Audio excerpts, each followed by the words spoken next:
오늘 함께 보실 말씀은 야고보서 1장 19절에서 27절까지 말씀입니다. 야고보서 1장 19절에서 27절까지 말씀, 성숙한 믿음을 보여주세요라는 제목으로 같이 말씀 읽겠습니다. 같이 한번 따라할까요? 성숙한 믿음을 보여주세요. 우리 옆에 분한테 한번 권면합시다. 성숙한 믿음을 보여주세요. 네. 야고보서 1장 19절에서 27절까지 말씀 같이 한번 읽겠습니다. 시작. 내 사랑하는 형제들아, 너희가 알지니 사람마다 듣기는 속히하고 말하기는 더디하며 성내기도 더디하라. 사람이 성내는 것이 하나님의 의를 이루지 못함이라. 그러므로 모든 더러운 것과 넘치는 악을 내버리고 너희 영혼을 능히 구원할 바 마음에 심어진 말씀을 온유함으로 받으라. 너희는 말씀을 행하는 자가 되고 듣기만 하여 자신을 속이는 자가 되지 말라. 누구든지 말씀을 듣고 행하지 아니하면 그는 거울로 자기의 생긴 얼굴을 보는 사람과 같아서 제 자신을 보고 가서 그 모습이 어떠했는지를 곧 잊어버리거니와 자유롭게 하는 온전한 율법을 들여다보고 있는 자는 듣고 잊어버리는 자가 아니요 실천하는 자니 이 사람은 그 행하는 일에 복을 받으리라. 누구든지 스스로 경건하다 생각하며 자기 열을 제갈 물리지 아니하고 자기 마음을 속이면 이 사람의 경건은 헛것이라. 하나님 아버지 앞에서 정결하고 더러움이 없는 경건은 곧 고아와 가부를 그 환난 중에 돌보고 또 자기를 지켜 새 속에 물들지 아니하는 그것이니라. 아멘. 우리가 읽은 신약 성경이 지금 무엇입니까? 어디죠? 야고보서입니다. 야고보서는 누가 기록했을까요? 누가 기록했을까요? 야고보가 기록했습니다. 근데 신약 성경에 야고보라는 이름이 3명이 등장합니다. 어떤 야고보가 있는지 아십니까? 네, 세베대 아들 요한과 야고보 형제죠. 그 형제 야고보가 있죠. 12제자 중에 한 명이고요. 또 야고보가 있습니다. 누굴까요? 12제자 중에 작은 야고보가 있습니다. 작은 야고보가 2명이에요. 그 다음에 또 한 명은 예수님의 육신의 형제 야고보가 있습니다. 오늘 이 야고보서는 예수님의 형제 야고보가 기록한 야고보서입니다. 여러분, 야고보가 무슨 뜻인지 아세요? 이름의 뜻이? 아십니까? 야고보하고 비슷한 이름이 구약에 있죠. 야곱, 똑같은 이름입니다. 헬라어 음역에 따라서 신약 성경에서는 야고보라고 불리어진 것입니다. 야곱의 뜻이 뭐예요? 발꿈치를 잡는 자라는 뜻인데 그것은 사실은 야곱을 표현하기는 언어이고 원래 뜻은 뭐냐면 약탈자라는 뜻입니다. 빼앗는 자라는 뜻이에요. 예수님의 동생 야고보는 빼앗는 자라는 표현의 이름을 갖고 있었는데 그 이름에 걸맞게 실제로 예수님이 살아계시는 생애 동안에 예수님의 발목을 잡는 자였습니다. 메시아인 형을 인정하지 않았고 예수 그리스도를 믿지 않았습니다. 그것을 어떻게 알 수 있느냐? 요한복음 7장에 보면 기록되어 있습니다. 같이 한번 읽겠습니다. 시작. 그 후에 예수께서 갈릴리에서 다니시고 유대에서 다니려 아니하심은 유대인들이 죽이려 함이로라. 유대인의 명절인 초막절이 가까운지라 그 형제들이 예수께 이르되 당신이 행하는 일을 제자들도 보게 여기를 떠나 유대로 가소서. 스스로 나타나기를 구하면서 묻혀서 일하는 사람이 없나니 이 일을 행하려 하거든 자신을 세상에 나타내소서 하니 이는 그 형제들까지도 예수를 믿지 아니함이로라. 아멘. 예수님의 형제 야고보 형제들이 뭐라고 얘기한 거냐면 자기의 그 살고 있는 땅에서 예수님이 오셔서 여러 이야기들을 전하니까 네가 진짜 그런지 저 유대 땅 예루살렘 수도에 가서 한번 얘기해봐. 정말 그것을 따르는 사람이 있는지 해봐. 이것을 보여줘봐 라고 말하고 있는 것입니다. 왜냐하면 그 이유가 형제들까지도 예수님을 믿지 않았기 때문이라고 말하고 있는 것입니다. 그랬던 그 형제가 부활하신 예수님을 만나게 되는데요. 고린도전서 15장 3절에서 7절 말씀에 보면 그것이 기록되어 있습니다. 같이 읽겠습니다. 시작. 내가 받은 것을 먼저 너희에게 전하였노니 이는 성경대로 예수께서 그릴 죄를 위하여 죽으시고 장사 지낸 바 되셨다가 성경대로 사흘 만에 다시 살아나사 게바에게 보이시고 후에 12제자에게와 그 후에 500여 형제에게 일시에 보이셨나니 그 중에 지금까지 대다수는 살아있고 어떤 사람은 잠들었으며 그 후에 야고보에게 보이셨으며 그 후에 모든 사도에게와. 지금 이 고린도전서가 뭘 기록하고 있는 거냐면 바울이 자신이 말씀을 배운 것이 사도들에게 배운 게 아니다. 나는 하나님으로부터 직접 받았다, 직접 사사받았다라고 말하면서 내가 예루살렘에 갔었을 때에 부활하신 예수님이 만나게 되는데 그 부활하신 예수 그리스도를 게바에게 보이시고 후에 12제자에게도 보이셨다는 거예요. 근데 그 12제자에는 야고보 2명이 포함되어 있습니까? 안 되어 있습니까? 포함되어져 있죠. 근데 그 뒤에 보시면 그 후에 야고보에게 보이셨으며 그 후에 모든 사도에게와 바울 자신에게도 보였다 이렇게 표현하고 있는 것입니다. 다시 말하면 저 야고보는 예수님의 형제 야고보인데 예수님의 형제 야고보도 부활하신 예수 그리스도를 만났다라고 말하고 있는 것입니다. 이런 야고보가 사도행전 1장 14절에 보면 성령의 침례를 받아요. 같이 한번 읽어봅시다. 시작. 여자들과 예수의 어머니 마리아와 예수의 아우들과 더불어 마음을 같이하여 오로지 기도에 힘쓰더라. 마가의 다락방 오수행전 성령의 역사가 일어났었을 때에 예수의 아우들이 그곳에 있었다라고 표현하고 있는 것입니다. 예수님의 형제 야고보는요 실제로 딴주 꺼는 자였다가 믿음의 수호자로서 초대교회의 중요한 지도자로 자리 잡게 됩니다. 갈라디아서 1장 18절에서 19절 한번 보시죠. 같이 읽겠습니다. 시작. 그 후 3년 만에 내가 게바를 방문하려고 예루살렘에 올라가서 그와 함께 15일을 머무는 동안 주의 형제 야고보 외에 다른 사도들을 보지 못하였노라. 베드로가 예루살렘에 올라가서 오직 본 사람이라고는 그 지도자들 중에 주의 형제 야고보 외에는 본 사람이 없다라고 표현합니다. 그리고 사도행전 12장 17절 말씀해 보면 같이 읽겠습니다. 시작. 베드로가 그들에게 손짓하여 조용하게 하고 주께서 자기를 이끌어 옥에서 나오게 하던 일을 말하고 또 야고보와 형제들에게 이 말을 전하라 하고 떠나 다른 곳으로 가니라. 사도행전은 1장부터 12장까지의 내용은 베드로를 중심으로 이야기되어집니다. 13장부터는 바울을 중심으로 되는데 베드로가 역사의 현장에서 이제 없어지는 자기가 지나가는 그 상황에서 누구에게 이것을 알려달라고 표현하냐면 야고보와 형제들에게 알려달라고 이야기합니다. 야고보는 실질적으로 초대교회의 훌륭한 지도자였던 사람입니다. 그런 야고보에게 있어서 별명이 있었습니다. 혹시 야고보의 별명을 아시는 분 있으세요? 성경에 기록되어 있지는 않습니다. 그런데 역사가들이 기록한 기록에 의하면 야고보의 별명은 낙타무릎입니다.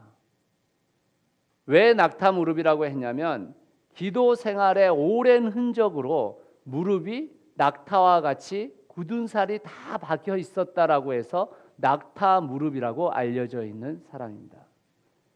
스데반의 순교 뒤에 이은 박해 속에서 예루살렘의 제자들이 뿔뿔이 흩어져 피난 갈 때에 야고보는 흩어져 있는 12지파의 유대인 크리스천들에게 편지를 보내게 되는데 그것이 바로 야고보서입니다. 이 야고보서는 신학자들의 여러 의견들이 있지만 대부분의 의견들에 의하면 신약 성경에서 가장 먼저 쓰여진 성경 중에 하나라고 여깁니다. 데살로니가 전후서와 야고보서가 가장 먼저 쓰여졌다고 여깁니다. 다시 말하자면 이 야고보서의 성경의 말씀의 지침은 이후에 신약 성경의 모든 기록 이후에 생겨진 가르침이 아니고 이미 초대교회가 시작될 때 모든 초대교회에게 회람되어졌던 서신임을 우리가 알아야 한다는 것입니다. 왜 제가 이런 얘기를 하냐면 야고보서는 종교개혁 때 많은 논란거리가 되었습니다. 왜냐하면 종교개혁의 슬로건이 뭐였냐면 오직 예수, 오직 은혜, 오직 성경 이거였거든요. 그래서 그 오직 은혜라는 그 대목에 걸려서 종교개혁 학자들이 행함을 강조하고 있는 야고보서를 지푸라기 서신이라고 말했습니다. 그런데 현대에 와서 이 야고보서는 그렇게 평가받지 않고 있습니다. 이 야고보서는 현대의 교회가 가장 많이 읽어야 되는 서신으로 알려져 있고 이 서신을 통해서 그리스도인들이 바른 신앙의 신학을 가질 필요가 있다라고 여기고 있는 서신입니다. 그러므로 오늘 제가 여러분들과 함께 이 야고보서를 나누면서 여러분들의 삶 가운데서 참 믿음이라는 게 무엇인가에 대해서 생각해보고 여러분 모두 다가 참 믿음을 소유할 수 있게 되기를 간절히 소원합니다. 아멘. 그러면 우리가 첫 번째 야고보서를 통해서 알아봐야 할 것은 참 믿음은 무엇을 통해서 드러나게 되는가라는 것입니다. 야고보서 1장 2절 말씀을 같이 읽어보겠습니다. 같이 읽겠습니다. 시작. 내 형제들아 너희가 여러 가지 시험을 당하거든 온전히 기쁘게 여기라. 야고보서 1장 2절에 의하면 믿음은 이 참 믿음은 시험을 만날 때 드러난다는 것입니다. 믿음이라는 것은 우리 인생에 있어서 굉장한 이야기거든요. 우리에게 믿음은 폭풍처럼 다가오기도 하고 고요한 아침처럼 다가오기도 합니다. 우리에게 그 믿음이 어떻게 왔던지 간에 우리가 반드시 겪게 되는 것이 있는데 그것이 바로 믿음의 시험입니다. 시험을 하나님께서 주시는 것은 아닙니다. 그렇지만 그 시험은 우리가 직면하게 되는데 왜냐하면 우리가 이 세상을 살아가고 있기 때문입니다. 야고보서 1장 13절에서 15절 말씀을 같이 한번 읽어보겠습니다. 시작.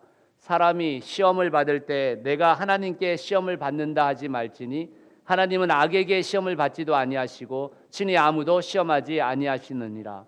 오직 각 사람이 시험을 받는 것은 자기 욕심에 끌려 미혹됨이니 욕심이 잉태한즉 죄를 낳고 죄가 장성한즉 사망을 낳느니라. 하나님이 우리를 시험하지는 않는다라는 거예요. 우리의 욕심이 그 시험을 만든다라는 것입니다. 그런데 그 모든 시험은 우리에게 와서 무엇인가를 만들어 주는데 왜 그러냐면 그 시험은 반드시 우리에게 믿음의 훈련이 되기 때문입니다. 우리 입장에서 보면 그것은 시험이지만 하나님 입장에서 보면은 그것은 훈련입니다. 그런데 그 훈련을 그 참 믿음은 시험을 통해서 드러나게 되는데 머릿속으로 그 시험을 이해하고 그 믿음을 가졌던 자들은 반드시 그 시험을 통해서 그 믿음이 거짓임이 낱낱이 드러난다는 것입니다. 야고보서는 이제 믿음의 신앙을 시작한 그리스도인들에게 믿음의 시련이 반드시 올 것인데 그것을 인내로 이겨내라고 1장 3절에 기록합니다. 인내로 이겨내라, 싸워 이겨내라 이 말인 것입니다. 박해와 시련 후에 오히려 연단되어질 믿음과 시련 후에 받게 될 그 모든 생명의 면류관을 바라보면서 기쁘게 통과하라고 말하고 있습니다. 1장 12절 말씀을 한번 보십시오. 같이 읽겠습니다. 시작. 시험을 참는 자는 복이 있나니 이는 시련을 견디어낸 자가 주께서 자기를 사랑하는 자들에게 약속하신 생명의 면류관을 얻을 것이기 때문이라.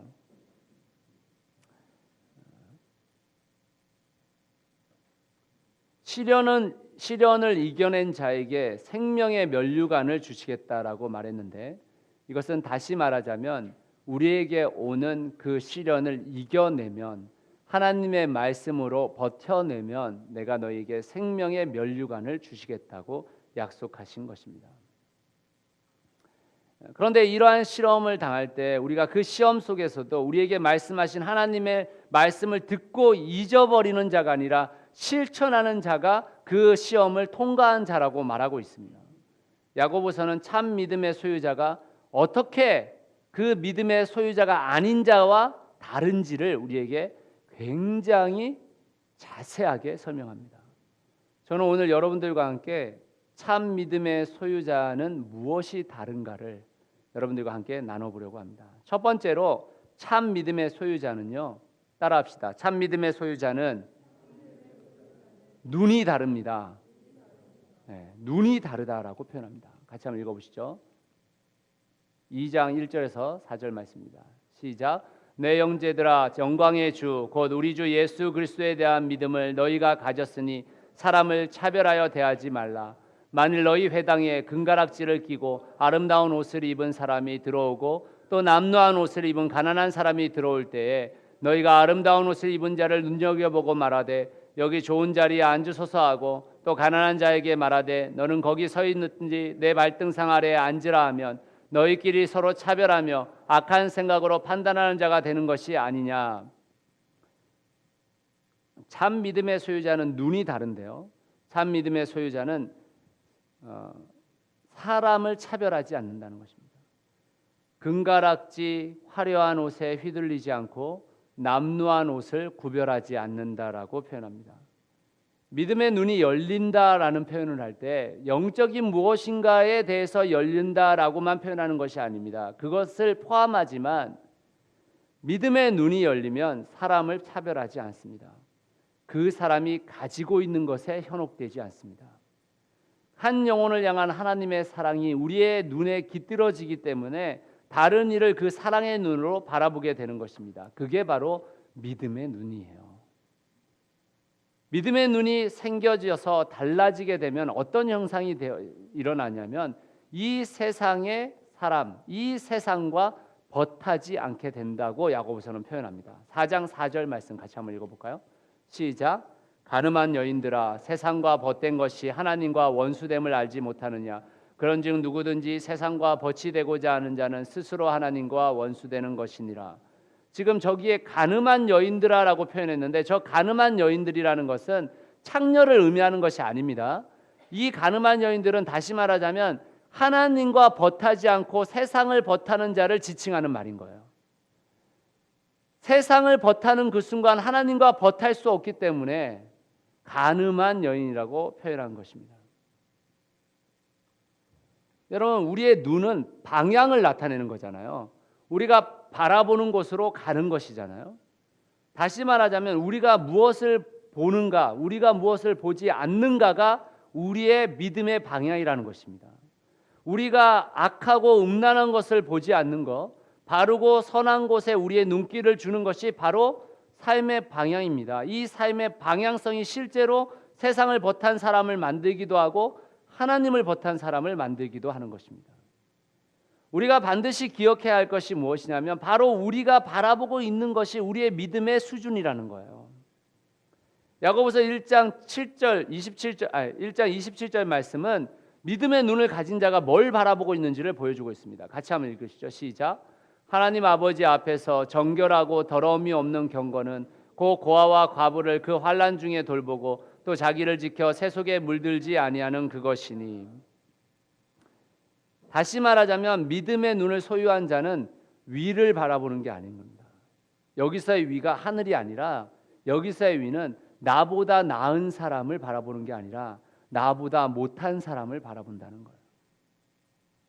나보다 나은 사람을 바라본다는 건 무슨 뜻이에요? 늘 나보다 나은 사람을 바라보면서 아우 내가 저렇게 저 사람처럼 무엇을 소유해야 되는데, 아우 난 저 사람처럼 훌륭해야 되는데, 저 사람처럼 성공해야 되는데, 저 사람이 가진 걸 나도 가지게 돼야 되는데, 그 생각을 갖고 있다는 거예요.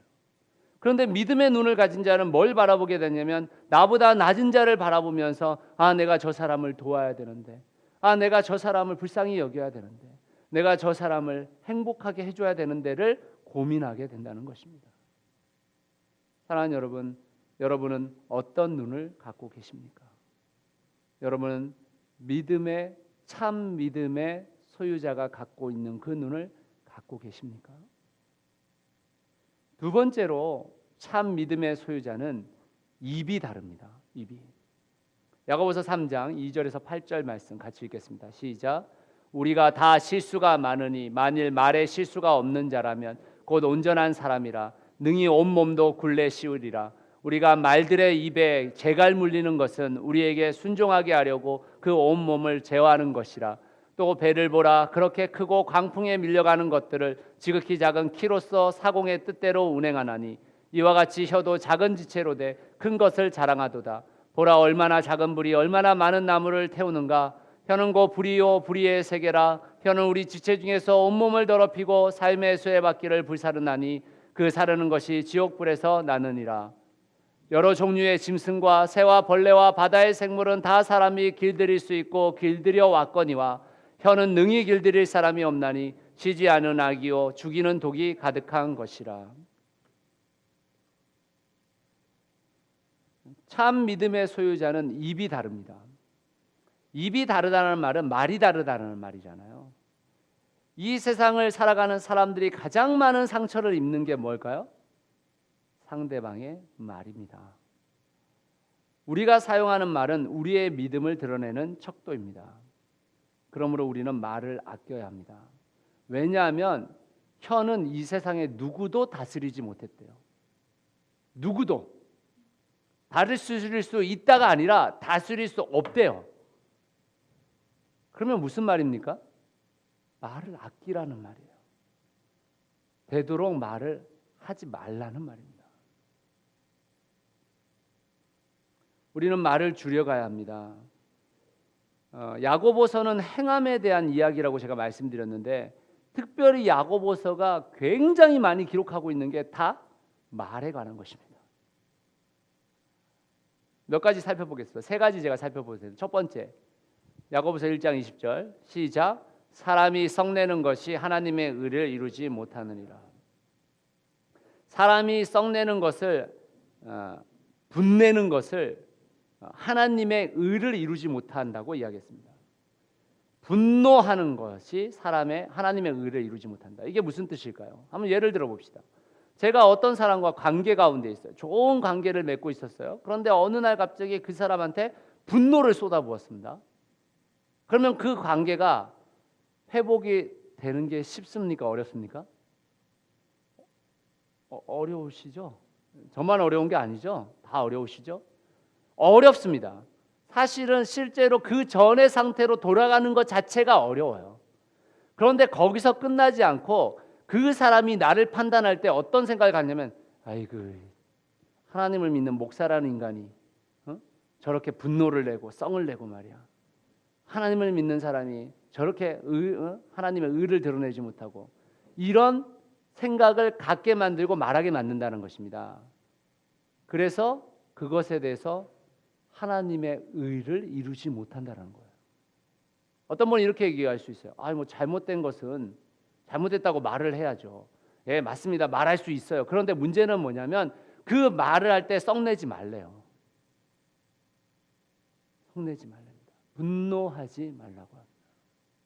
분노하지 말라고. 사람들은요.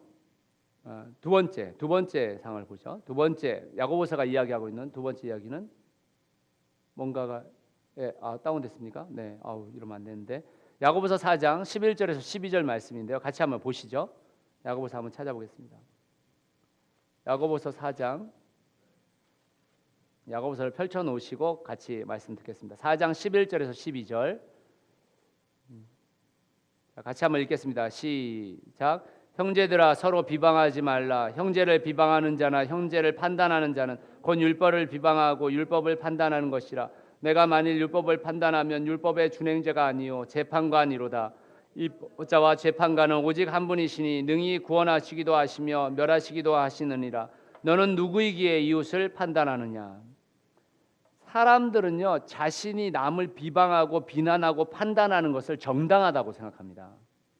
그런데 자신이 비난받고 비판받고 판단받는 것은 부적당하다고 생각합니다. 우리가 하는 말이 정당한 비판인지 부당한 비난인지 어떻게 알 수 있습니까? 알 수 없습니다. 정당한 비판이 안 됩니다. 왜냐하면 듣는 자가 그것을 비난이라고 여기기 때문입니다. 그러면 아까도 말씀드렸죠. 잘못된 것이 있으면 어떻게 해야 되는 것입니까? 우리가 지금 이 사회에 부조리한 것들을 많이 보고 있지 않습니까? 교회의 부조리한 것들을 많이 보고 있고 목회자들의 부조리한 것들을 많이 보고 있습니다. 어떻게 하셔야 됩니까? 제가 나중에 좀 더 얘기하겠지만 원리만 알려드리면 첫 번째는 기도하라입니다. 기도하라가 우리가 생각할 때 주님 그들을 고쳐주세요, 그들을 살려주세요 이런 뜻이 아닙니다. 하나님이 그 악한 것에 대해서 기도하라고 할 때는 토다 기도를 하게 하셨는데 토다 기도는 그 악한 것을 멸해달라고 그 악한 것을 뒤집어 엎어달라고 부탁하는 기도를 드리라고 했습니다. 시편을 읽어보십시오. 다윗이 사울을 살려주죠. 사울에게 와서 좋은 말을 하죠. 그러나 사울에 대한 하나님께 드려진 기도는 우리가 상상할 수 없을 정도의 저주를 퍼붓습니다. 하나님께 기도하라는 거예요. 왜? 하나님이 판단자이시기 때문에. 오늘 본문이 우리에게 얘기하고 있잖아요. 누가 너에게 판단자를 맡겼느냐라는 라고 말하지 않습니까? 두 번째는 성경의 원리는 뭐냐면 잘못된 것이 있으면 너는 가서 그렇게 하지 말라는 거예요. 너는 제발 가서 그렇게 살지 말아라. 너희가 있는 그 공동체는 제발 그렇게 되지 않도록 만들어라. 그 말이에요. 여러분, 우리가 우리의 입 밖으로 무엇을 내뱉어서 무엇을 기대하시는 것입니까? 우리가 그 무엇인가에 대해서 비판하고 비난함으로 인해서 무엇을 기대하는 거예요? 그 사람이 변화되기를 기대하는 거잖아요. 그 사람이 바뀌길 기다려야 하는 거잖아요. 그런데 여러분, 한번 여러분 자신을 생각해 보세요. 우리가 정말 남이 비판하고 비난하는 것을 정말 들을 수 있었다면 우리는 지금 다 성인군자여야 돼요. 맞잖아요. 그런데 어느 누구도 성인군자가 안 됐단 말이에요. 그 말은 무슨 뜻이냐면 우리가 아무리 비판해도 그게 변화되지 않는다는 것입니다. 아무리 비난해도 변화되지 않는다는 것입니다. 변화되는 것은 딱 두 가지입니다. 하나님이 다루시든지 아니면 우리가 정말 그렇게 살아서 다음 세대를 그렇게 만들든지, 둘 중에 하나입니다. 여러분, 사랑하는 여러분, 남을 비방하는 것에 그치세요. 우리가 가장 사랑하는 남편과 아내에게도 우리가 어떤 말을 해도 그 남편과 아내가 별로 변하지 않았어요. 그렇죠, 여러분? 결혼하신 여러분들이요, 여러분들이 생각하는 것만큼 당신의 아내가 변하셨나요? 여러분의 남편이 변하셨나요? 안 변합니다. 그렇게 해서 변하는 게 아니죠. 우리의 말을 그치라는 말입니다. 비판을 그치라는 말입니다. 비난과 비판을 그치라고 이야기하고 있는 것입니다. 세 번째로 말에 대해서 야고보서가 이야기해 주는 것은 4장 11절 말씀 같이 읽겠습니다. 시작. 형제들아, 이거 읽었죠 우리가? 예. 자, 13절 말씀부터 읽겠습니다. 시작. 들으라, 너희 중에 말하기를 오늘이나 내일이나 우리가 어떤 도시에 가서 거기서 1년을 머물며 장사하여 이익을 보리라 하는 자들아, 내일 일을 너희가 알지 못하는도다. 너희 생명이 무엇이냐? 너희는 잠깐 보이다가 없어지는 안개니라. 너희가 도리어 말하기를 주의 뜻이면 우리가 살기도 하고 이것이나 저것을 하리라 할 것이거늘 이제도 너희가 허탄한 자랑을 하니 그러한 자랑은 다 악한 것이니라. 세 번째로 말에 대해서 우리에게 이야기하고 있는 것은 허탄한 자랑을 하지 말래요. 허탄한 자랑을. 이게 무슨 말이에요? 우리가 하면 다 될 것 같이 얘기하지 말라는 것입니다. 우리가 다 이루었다고 말하지 말라는 것입니다. 제가 새누리 3교회 대표 목사잖아요. 제가 여러 후배들을 만나거나 동기들을 만나면요, 저한테 많은 동기들과 후배 목사들이나 전도사들이 새누리 3교회가 엄청 좋은 교회라고, 새누리 1, 2교회를 통해서 분리개척되고 그래서 엄청 좋은 교회라고 막 찬사를 저한테 막 해요. 제가 아니라고 얘기합니다. 아니라고. 아니잖아요. 아니죠, 여러분. 우리가 그런 찬사를 들을 만큼 뭐 대단한 교회입니까? 아니요, 그렇지 않아요. 그렇지 않아요. 우리가 무엇을 이룬 것 같이 생각해서는 안 됩니다. 새누리 사후교회가 분리개척되어지고 좋은 방법으로 좋은 뜻으로 됐다고 해서 된 게 아니에요. 그죠, 여러분? 아닙니다. 앞으로 우리가 엄청난 무엇인가를 할 거라고도 이야기하지 말아야 된다는 것이에요. 야고보서가 뭐라고 얘기합니까? 내일 시장에 가서 내가 물건을 팔 텐데 그게 다 팔려가지고 나는 엄청난 부자가 될 것이라고 말하지 말라는 거예요. 내일 일은 모른다라는 것입니다. 뿐만 아니라 우리의 인생이 그렇게 뭘 이룰 만큼 엄청난 시간이 있는 것도 아니고, 뭐라고 얘기합니까? 너희는 잠깐 보이다가 없어지는 안개다, 이렇게 표현하고 있습니다. 안개다. 인생에서 대단한 무엇인가를 이루고 깨닫고 뭔가를 이루어낼 것 같이 자랑할 만한 것이 우리에게 없어요. 솔직히 없습니다. 허탄한 것을 자랑하지 말라는 것입니다. 그래서 그 허탄한 것을 자랑하는 사람들이 되도록 되려고 하는 게 뭐예요? 선생이거든요. 선생. 그래서 야고보서가 뭐라고 얘기합니까? 3장 1절에서 같이 읽겠습니다. 내 형제들아, 너희는 선생된 우리가 더 큰 심판을 받을 줄 알고 선생이 많이 되지 마라. 이렇게 얘기하고 있습니다. 여러분, 참 선생은 실제로 자기가 뭘 해서 되는 게 아니에요. 생각해 보세요. 여러분, 임용고시 통과하면 선생님이잖아요. 우리가 선생님이라는 칭호를 주잖아요. 우리 송다현 자매가 선생님인데. 근데 진짜 참 선생은요, 내가 뭘 해서 된 게 아니고 나를 평가하는 학생이 우리 선생님은 정말 참 선생님이세요 라고 해야 참 선생인 거죠. 내가 뭘 엄청 잘 가르쳐 가지고 참 선생이 아니고요, 그 사람이 그 가르침을 볼 때 내가 정말 배울 게 있고 정말 그 사람을 통해서 얻은 것이 있다고 생각될 때에 참 선생이 되는 것이죠. 여러분, 우리가 수많은 말을 내뱉는다고 해서 우리가 참 선생이 되는 게 아닙니다.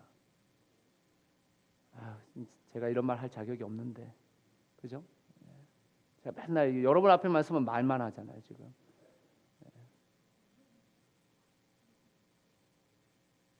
그러면 우리의 입은 무엇을 하라고 가르치는가? 도대체 이 입을 왜 두었는가?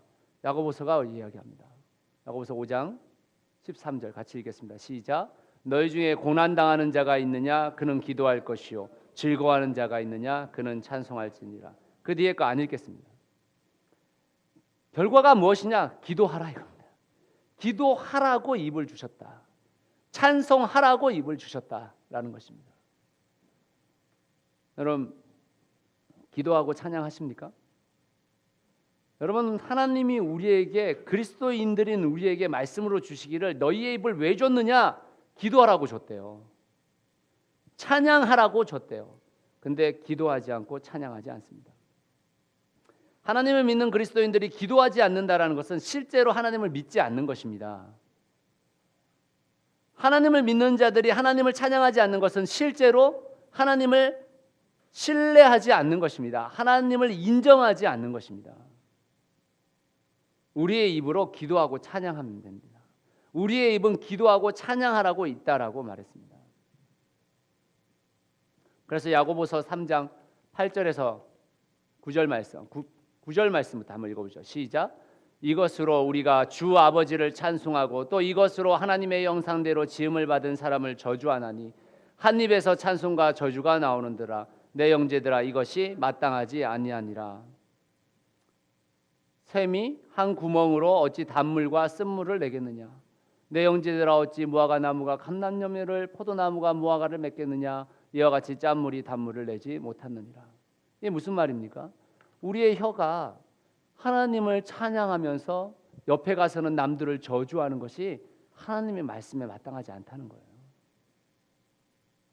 샘에서 단물도 나오고 쓴물도 나올 수는 없다는 거예요. 포도나무가 감람나무 열매도 맺으면서 포도나무도 열매도 맺을 수 없다라는 것입니다. 그러니 우리의 혀의 목적, 우리의 입의 목적은 뭡니까? 반드시 기도와 찬양입니다. 기도와 찬양을 하십시오. 기도와 찬양을 매일마다 넘치도록 하세요. 그러면 우리의 입이 다스려진다 이 말인 거예요. 다시 말하면, 사랑하는 여러분, 여러분은 어떤 입을 가지고 계십니까? 참 믿음의 소유자가 갖고 있는 그 입을 갖고 계십니까? 세 번째로 참 믿음의 소유자는 손이 다릅니다. 손이. 야고보서 1장 22절 말씀을 같이 읽겠습니다. 시작. 너희는 말씀을 행하는 자가 되고 듣기만 하여 자신을 속이는 자가 되지 말라. 지금 이 구절들이 야고보서의 핵심 구절들이거든요. 또 다음 구절 읽어보죠. 시작. 내 형제들아, 만일 사람이 믿음이 없노라 하고 행함이 없으면 무슨 유익이 있으리요? 그 믿음이 능히 자기를 구원하겠느냐? 만일 형제나 자매가 헐벗고 일용할 양식이 없는데 너희 중에 누구든지 그에게 이르되 평안히 가라, 덥게 하라, 배부르게 하라 하며 그 몸에 쓸 것을 주지 아니하면 무슨 유익이 있으리요? 이와 같이 행함이 없는 믿음은 그 자체가 죽은 것이라. 야고보서 2장 26절, 가장 우리가 잘 알고 핵심적인 언어죠. 같이 읽겠습니다. 시작. 영혼 없는 몸이 죽은 것 같이 행함이 없는 믿음은 죽은 것이니라. 이 말씀은 우리에게 행동하는 그리스도인이 되라는 얘기입니다. 행동하는 그리스도인이라는 것이 말만 하는 사람을 의미하지 않습니다.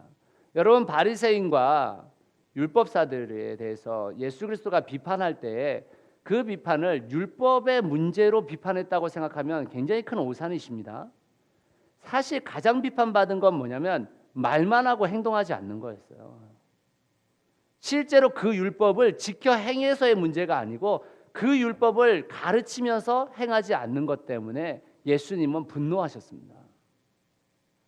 사랑하는 여러분, 이 세상의 교회의 불의한 것에 대해서 말만 하는 그리스도인, 이 교회의 리더들에 대해서 말만 하는 그리스도인, 이 세상의 부조리에 대해서 말만 하는 그리스도인, 그 그리스도인이 영혼 없는 몸이 죽은 것 같이 행함이 없는 믿음이 죽은 것이라고 야고보서가 우리에게 분명히 말하고 있다는 것입니다.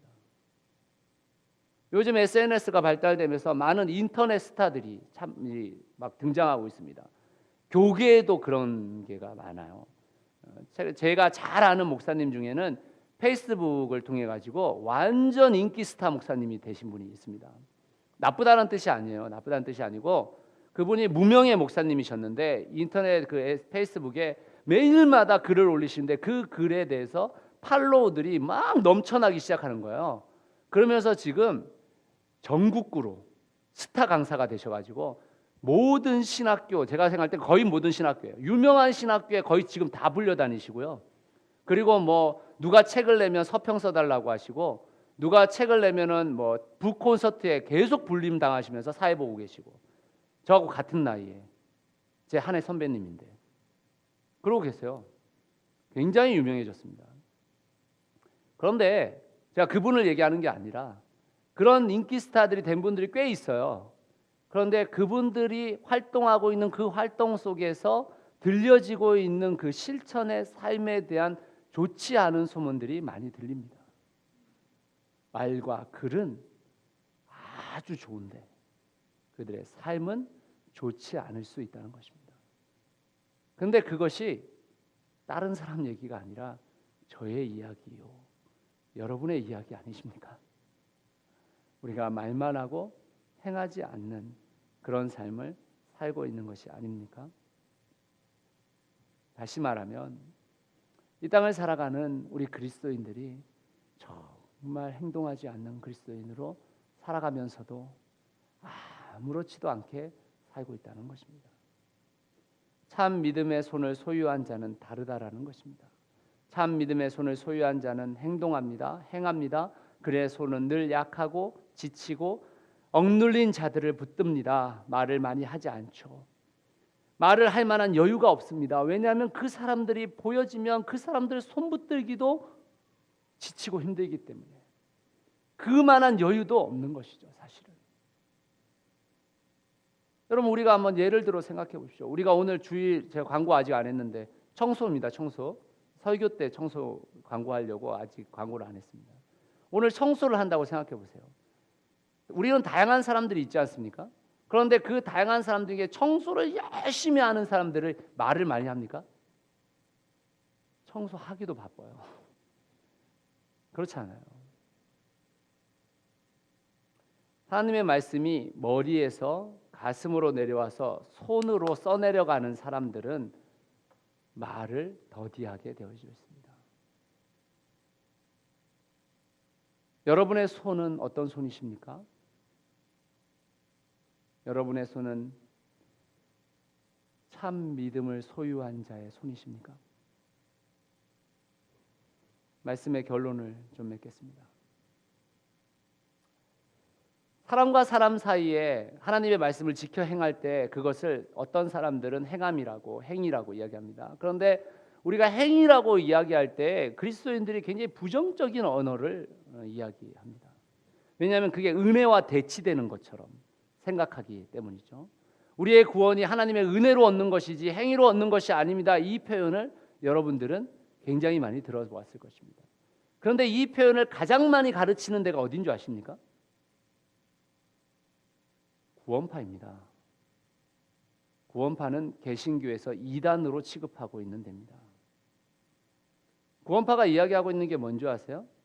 하나님의 은혜로 구원을 얻기 때문에 은혜를 받은 자는 절대 그 구원이 깨질 수 없으니까 이 세상에 마음대로 살아도 어떻게 살아도 별짓을 다 해도 천국 간다 이 말이에요. 그게 구원파거든요. 근데 개신교가 그 믿음을 그대로 받아들이는 경우가 많이 있습니다. 우리가 기독교가 믿고 있는 이 믿음이라는 단어 속에서의 믿음은 무엇이냐면 구원이라는 것을 천국 가는 구원 하나로 여기지 않는다라는 것이에요.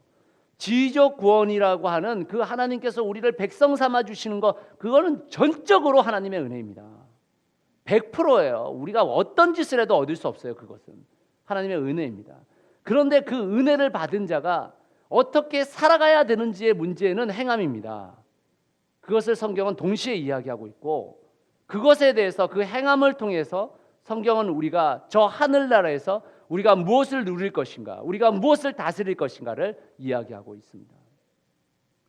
사랑하는 여러분, 제가 왜 이 이야기들을 여러분들에게 하냐면, 여러분 사람 사이에서는 그것을 행위요 행함이라고 뭐 떠들고 난리가 나지만, 실제로 하나님의 말씀을 지켜 행하는 것이 하나님과 나와 사이에서는 어떤 단어로 이야기되는 것입니까? 순종이에요, 여러분.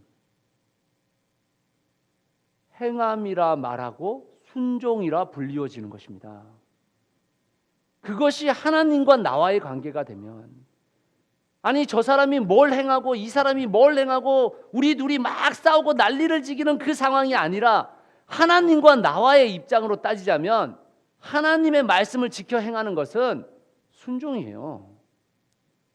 순종은 그리스도인들의 기본입니까? 아닙니까? 기본입니다, 여러분. 우리가 야고보서에서 이야기하고 있는 그것을 행하는 사람을 무슨 신앙의 최고의 경지에 올라와 있는 사람이라고 자꾸 여겨요. 아니라니까요. 기본입니다. 기본. 그냥 기본이에요.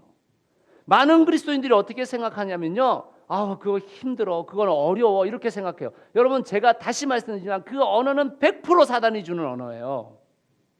사단이 주는 언어입니다. 하나님이 어렵지 않다고 얘기했다니까요. 제가 신명기 여러분들에게 뒤적거려 드렸잖아요. 예수님이 어렵지 않다고 얘기했다니까요. 예수님이 거룩해지라고, 예수님이 온전해지라고 얘기했다니까요. 근데 우리가 자꾸 아니라고 얘기하는 것입니다. 왜 우리가 자꾸 아니라고 얘기하냐면, 실제로는 우리가 하나님을 의지하지 않고 하나님을 동행하지 않고 있기 때문입니다. 그건 그냥 기본이에요. 오늘 제가 말씀드린 것은 무슨 최고의 경지가 아닙니다. 그냥 기본이에요. 기본이 아니라고 하는 사람들이 누군가 생각해 보십시오. 제가 제 아들 얘기 하나를 해드릴 텐데요. 제 아들이 초등학교 2학년입니다. 근데 이 아들이 옛날에 저희들 같이 거짓말을 할 수가 없어요. 왜냐하면 학교에서 옛날에 저희들은 뭐 숙제가 있어도 엄마 숙제 없어 하고 막 뛰어놀고 놀다가 가서 한 대 맞고 말았지만, 요즘은 IM 스쿨이라는 게 있어요. 부모의 핸드폰 웹에 그 반의 아이의 알림장이 뜹니다. 숙제가 뭐가 있는지, 준비물이 뭔지, 오늘 그 반에서 무슨 일이 벌어졌는지를 다 기록해줘요. 그러니까 절대 거짓말을 할 수가 없어요. 그 부분에 대해서는.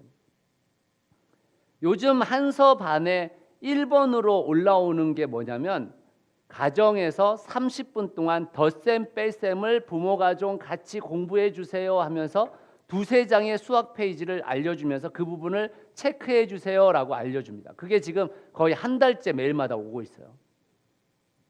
덧셈 뺄셈을 한서하고 저도 가르치고 같이 해보는데 답답하죠. 덧셈은 좀 잘해요. 덧셈은 잘한 것 같아요. 뺄셈은 막 손가락을 막 해요. 또 머리로 막 계산을 하면서 막 중얼중얼 대요. 그런데 답을 쓸 땐 틀려요. 답답하죠. 근데 거기에 더 초를 치는 인생이 하나 있는데, 그게 누구냐면 누나인 은서예요. 6학년이에요. 한서한테 뭐라고 하냐면, 야 너는 덧셈 뺄셈도 못하냐? 너 덧셈 뺄셈 못하면은, 그거 못하면은 야 초등학교 고학년 올라가면 아무것도 못해 임마, 막 이렇게 얘기해요. 지도 뭐 잘못해놓고. 여러분, 한서는 그게 기본인 줄 몰라요. 네?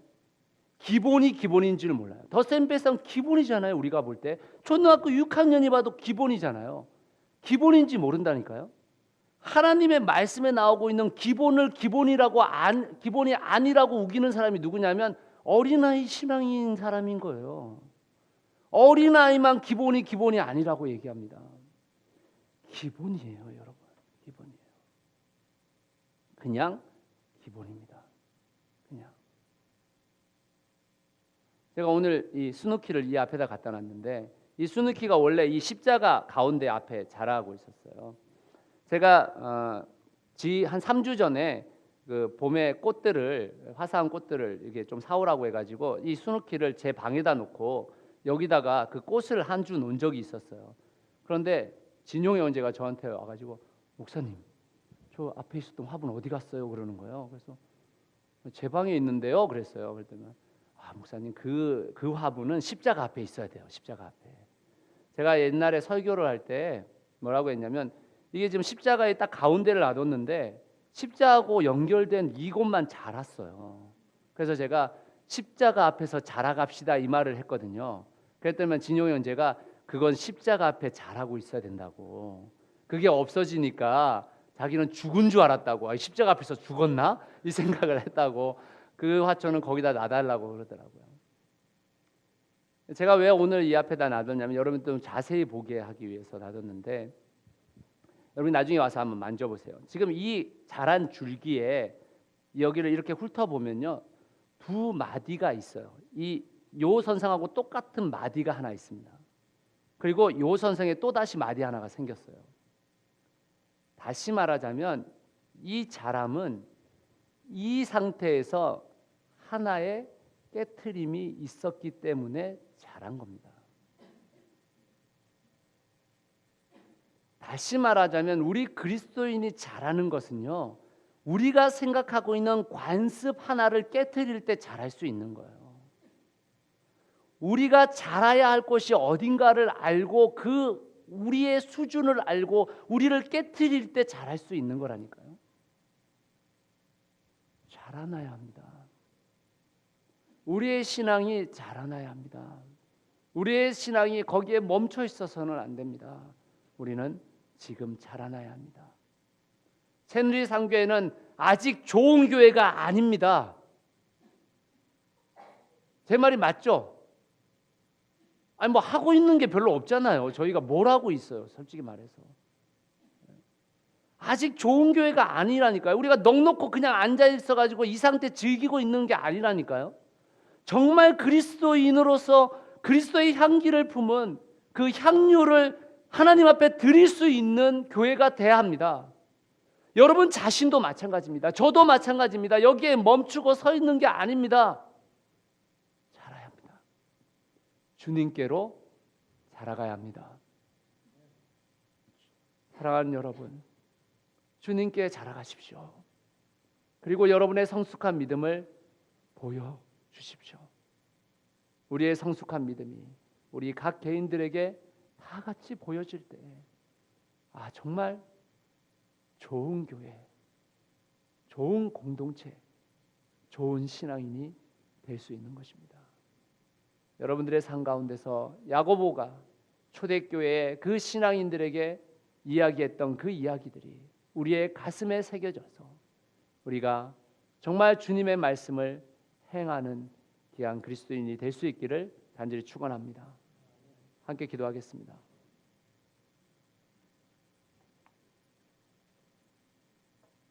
이 시간에 우리가 함께 기도할 때 주님 우리가 자라기를 소원합니다. 주님 우리가 정말 행동하기를 소원합니다. 주님 우리가 말로만 떠드는 자가 아니라 아버지 하나님 언행일체 신행일체 믿음과 행동이 같은 그리스도인 말과 행동이 같은 그리스도인 될 수 있도록 주님 도와달라고 주님 우리가 우리의 생각을 깨트리고 주님께로 자라갈 수 있게 해달라고 이 시간에 우리 같이 한번 합심해서 기도하겠습니다.